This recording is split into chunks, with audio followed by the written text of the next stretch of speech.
let's see how hemiacetals or hemiketals can be formed in the structure of monosaccharides. So here you can see the structure of D-glucose. It has an aldehyde group and carbon number 1, so it's an aldose, and it has a lot of hydroxyl groups. So if, let's say, this group is deprotonated, it can actually attack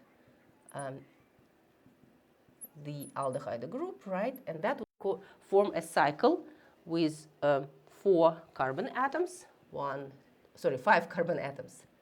right? And 1 oxygen atom. Now, how to actually see where those hydroxyl groups are going to project, right?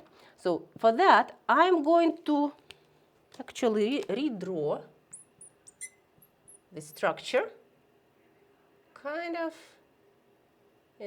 like that, kind of pre-form that cycle, right? So that is carbon number 1. Carbon number 2 has OH. I'm kind of putting it like that. So I have OH down, OH up, OH down, OH up. Wait. Oh, 1, 2, 3, 4, 5. Actually, this OH is going to be like that. And I also have the hydroxy methyl group, right? So that is needed for them to be together.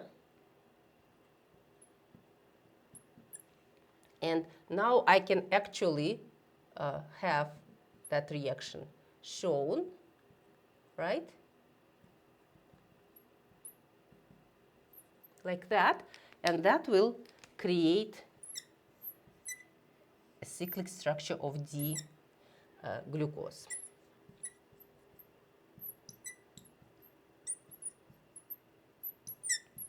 So now at carbon number 1, we're now supposed to have a hydrogen still and hydroxyl group.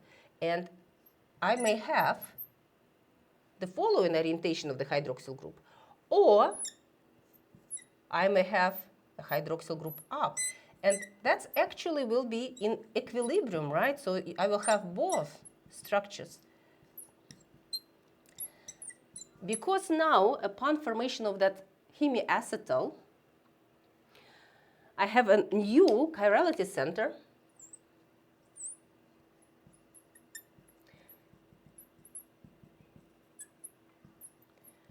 The stereoisomers that results from that kind of reaction, intramolecular formation of hemiacetal, those will have opposite absolute configurations, right?